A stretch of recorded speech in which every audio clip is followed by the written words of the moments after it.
Olá pessoal, bem-vindos a mais uma aula do nosso curso de Automação Industrial 1. Nessa aula de hoje nós vamos estar tratando sobre o assunto de válvulas pneumáticas, tá? E essa vai ser nossa última aula antes das atividades práticas que eu tenho programadas para vocês, tá? Então eu vou focar nessa aula a parte de válvulas, vou mostrar para vocês a parte de simbologia e na semana que vem a gente já vai começar a trabalhar circuitos pneumáticos em ambiente de laboratório. Então vamos lá. Pessoal, o que são essas válvulas, né? Elas são dispositivos os quais eles podem ser alimentados aí com um sinal pneumático, mecânico e elétrico, de tal forma que a gente vai então conduzir o ar comprimido para que ele tenha um comportamento, digamos assim, previsto, tá? Nós temos basicamente quatro tipos de válvulas pneumáticas, tá?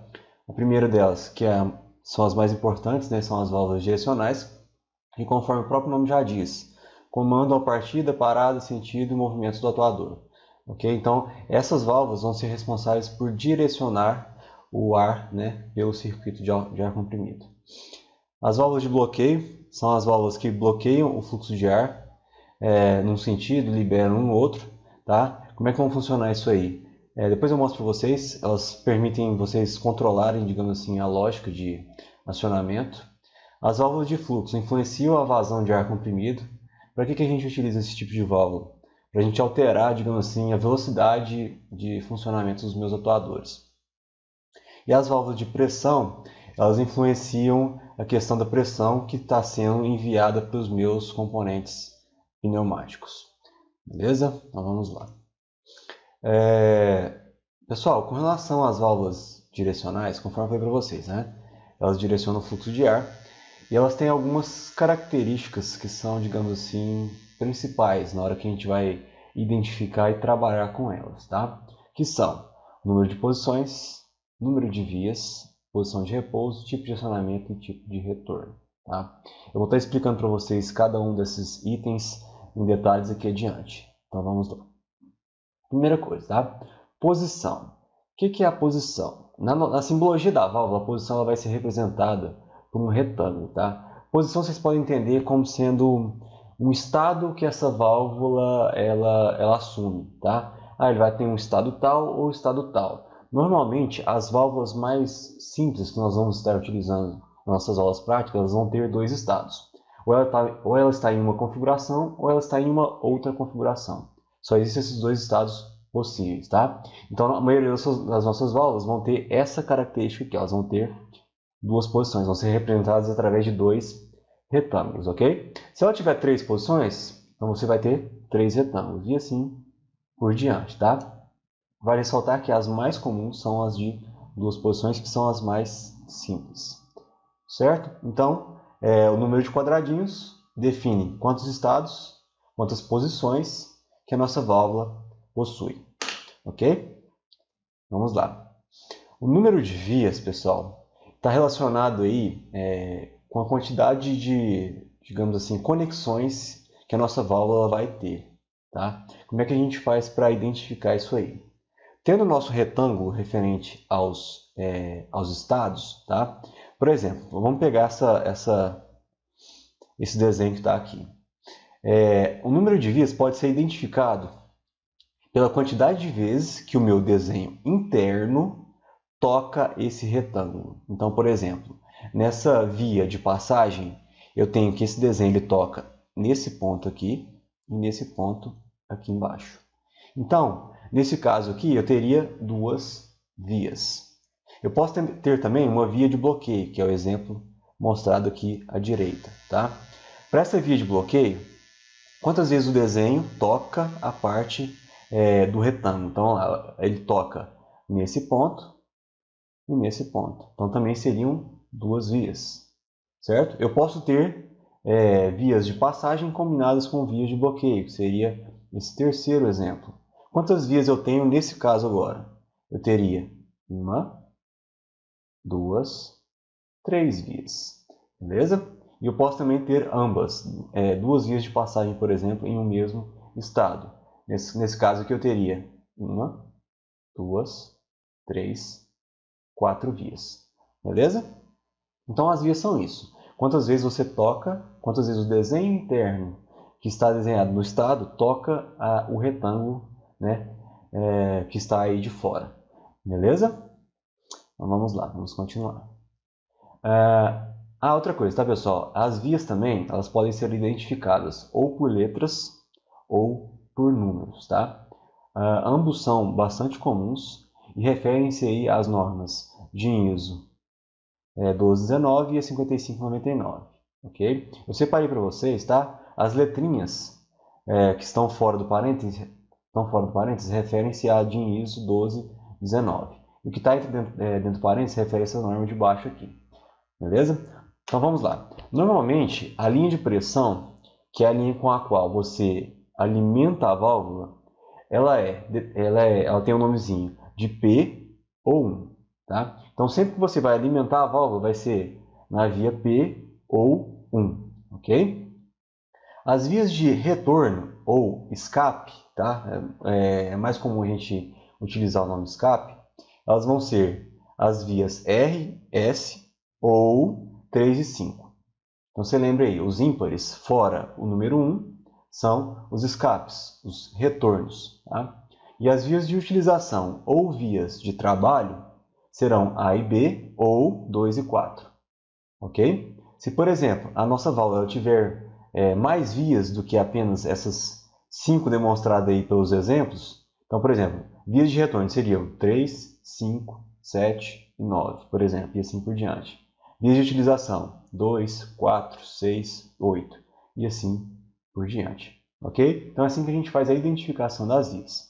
Lembrando que, vamos lá, via de pressão eu alimento, via de retorno ou escape é onde o ar vai para a atmosfera e vias de utilização é onde eu vou ligar nos meus atuadores. Tá? Normalmente essa ligação é feita de baixo para cima. A pressão e escape ficam embaixo da válvula e as vias de utilização ficam em cima da válvula. Beleza? Conforme está mostrado aqui para vocês. Tá? Ó, utilização em cima, alimentação e escape embaixo. Beleza? Vamos lá. O próximo atributo que eu tenho que comentar com vocês é a respeito da posição de repouso. Tá? Dependendo do tipo da válvula, ela vai contar com uma mola interna, que vai forçar essa válvula a ficar em uma posição específica. Essa posição específica é a posição de repouso. Tá? Isso aí tem a ver simplesmente com essa questão da presença ou não da mola. Então, válvulas que têm mola possuem uma posição de repouso. E além disso, pessoal, normalmente na simbologia das válvulas, esses tracinhos referentes às vias e às nomenclaturas, tá, são sempre colocados na posição de repouso. Então, eu vou mostrar mais para frente para vocês alguns exemplos, vocês vão enxergar melhor, né, a presença desses caras e a nomenclatura na posição de repouso. Então vamos lá, vamos a alguns exemplos. Essa primeira válvula aqui que eu estou mostrando para vocês, para a gente identificar ela, primeira coisa, a gente tem que verificar quantas vias que ela tem e quantos estados que ela tem, quantas posições que ela tem. Então vamos lá. A gente sabe que ela tem dois retângulos, então ela tem dois estados, duas posições, certo? Essa posição de cá e essa posição de cá. Analisando a posição de repouso, tá, pessoal? Que agora a gente sabe que é a posição que tem esses pininhos aqui, ó. Ok? A gente sabe que o desenho ele vai tocar aqui,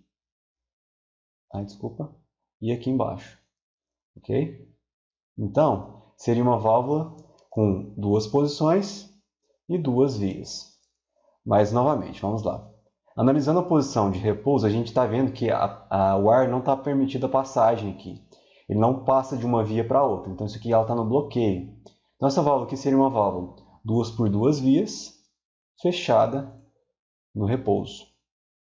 Ok? Agora vamos à válvula de baixo. Novamente, ela tem dois estados, né? Quantas vias ela tem? Quantas vezes o desenho toca no retângulo? Uma, duas vezes, certo? E agora nós temos uma via de passagem. Na situação de repouso, o ar passa por essas duas vias aqui. Okay? Então seria uma válvula 2 por 2 vias, aberta no repouso. Certo? Vamos lá, para vocês entenderem melhor como é que funciona a dinâmica desses nomes aí. Tá? Para essa válvula aqui de baixo é mais interessante um pouquinho. Ó, novamente, ela tem duas posições, que ela tem dois retângulos.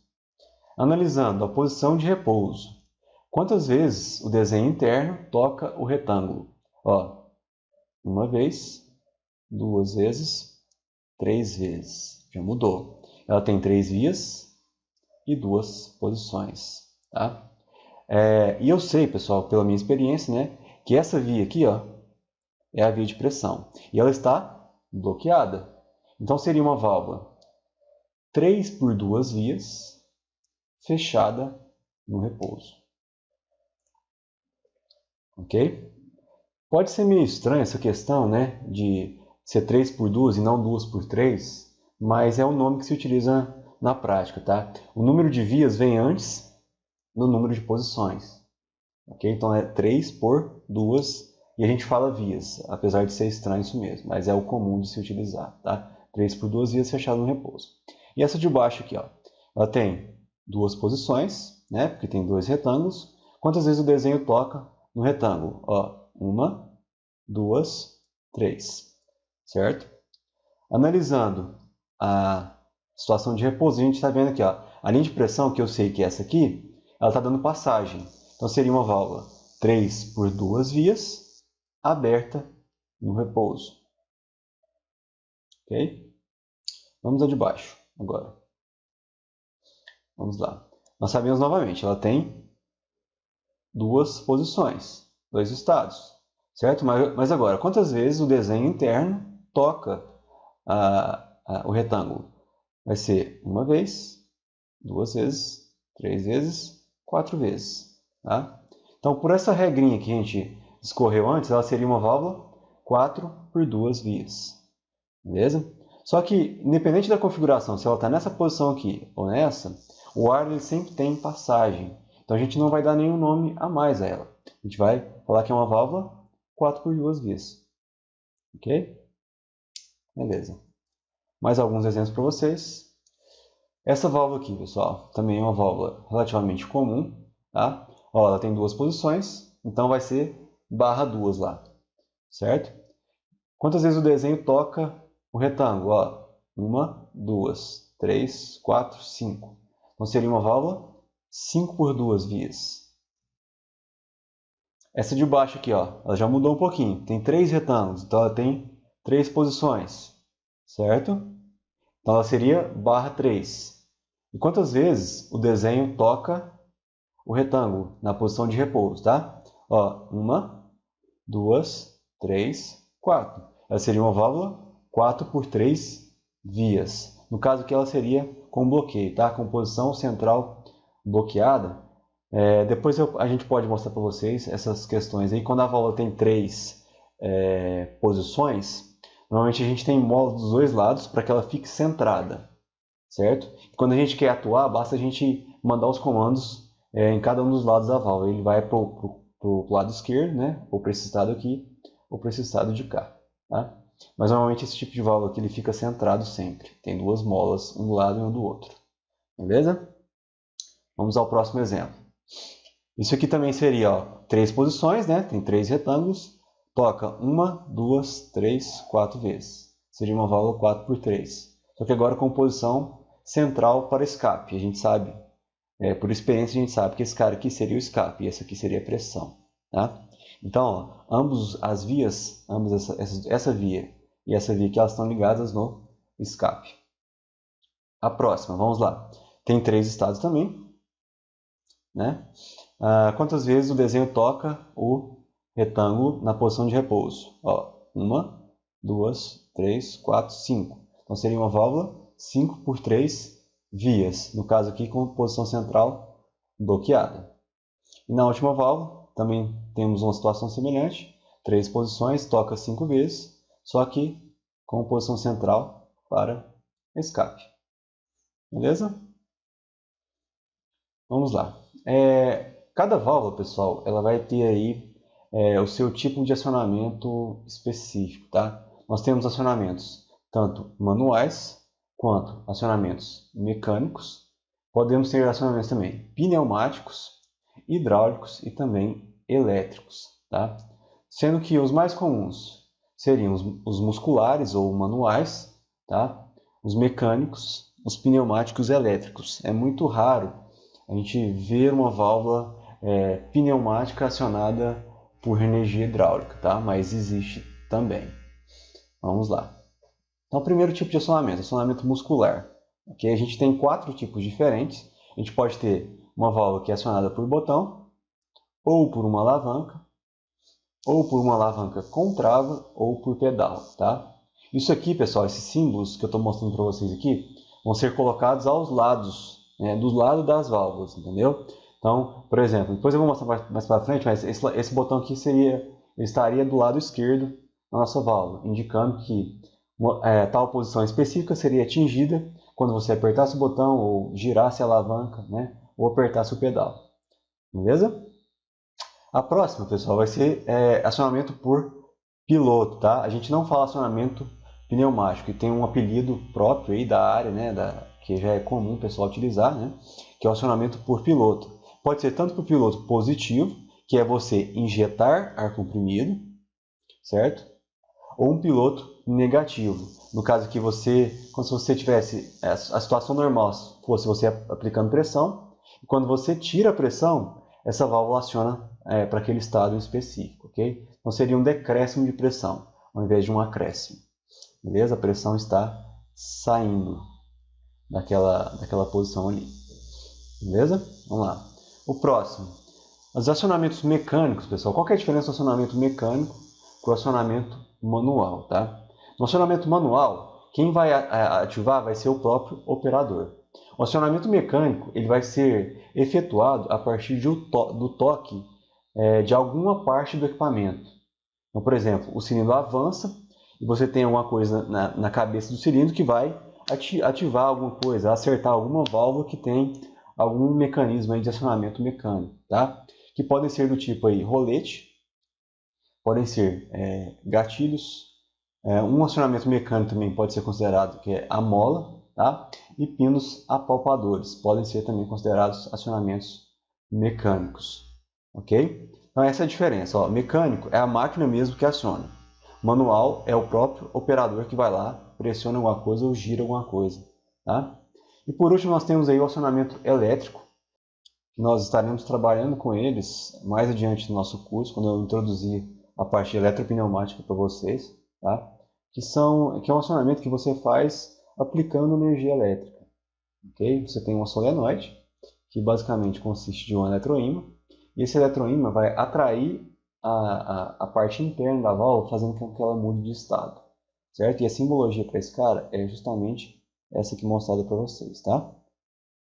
Mas isso aí vai ficar para aulas posteriores. Vamos lá. E os retornos, normalmente, pessoal, o mais comum que a gente vai estar utilizando vai ser o retorno mecânico por mola, tá?